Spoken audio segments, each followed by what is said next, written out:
رضاعت کے احکامات ہیں اور مائیں اپنی اولاد کو پورے 2 سال دودھ پلائیں۔ یہ اس کے لیے ہے جو ارادہ رکھے کہ رضاعت کی مدت کو پورا کرے، اور باپ کے ذمے ان عورتوں کو معروف کے مطابق کھانا اور کپڑے دینا ہے۔ کسی شخص کو اس کی طاقت سے زیادہ تکلیف نہیں دی جاتی، نہ کسی ماں کو اس کے بچے کی وجہ سے نقصان پہنچایا جائے، اور نہ ہی باپ کو اس کے بچے کی وجہ سے تکلیف دی جائے، اور یہی ذمہ داری وارث پر بھی ہے۔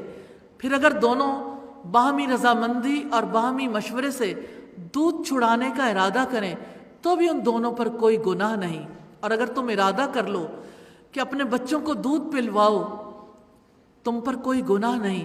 جب معروف طریقے کے مطابق جو دینا ہو تم ان کو پورا ادا کرو، اور اللہ تعالیٰ سے ڈرو اور جان رکھو جو بھی تم کرتے ہو اللہ تعالیٰ اس کو خوب دیکھنے والا ہے۔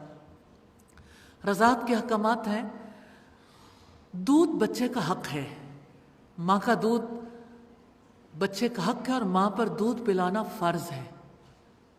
ماں پر لازم ہے کہ وہ بچے کو دودھ پلائے گی، اور پورے 2 سال بچے کا حق قائم رہتا ہے۔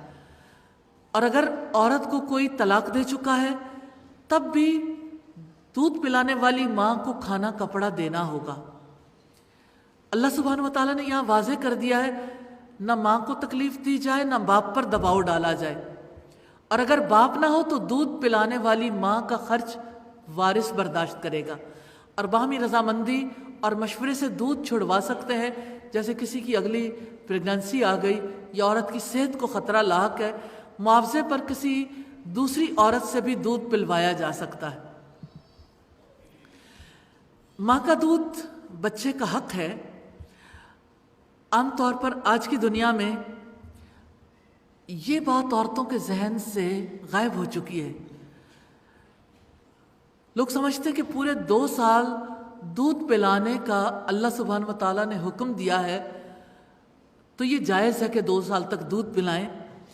قرآن و سنت میں جو رضاعت کی مدت بتائی گئی ہے یہ وہ مدت ہے جس میں کسی عورت کا دودھ پینے سے رضاعت کا رشتہ قائم ہو جاتا ہے۔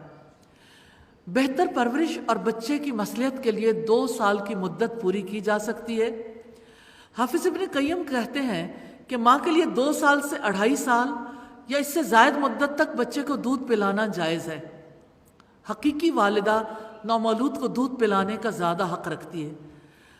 ماں کا دودھ بچے کے لیے ضرر رساں ہو یا ماں حاملہ ہو جائے تب متبادل دودھ استعمال کیا جا سکتا ہے۔ بلا عذر بچوں کا دودھ چھڑانا اللہ سبحانہ وتعالیٰ کے نزدیک انتہائی ناپسندیدہ فعل ہے۔ موت کے بعد ایسی عورتوں کو سخت عذاب سے دوچار ہونا پڑے گا جو اپنے بچے کو دودھ نہیں پلاتی۔ اللہ سبحانہ وتعالیٰ سے دعا ہے کہ ماؤں کو اپنی اس ذمہ داری کو پورا کرنے کی توفیق عطا فرمائے۔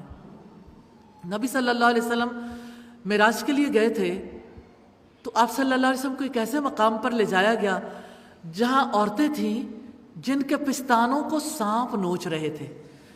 آپ نے سوال کیا ان عورتوں کا کیا جرم تھا؟ انہوں نے کہا یہ اپنے بچوں کو دودھ نہیں پلایا کرتی تھی، کہ دودھ پلانے سے محروم رکھا کرتی تھی۔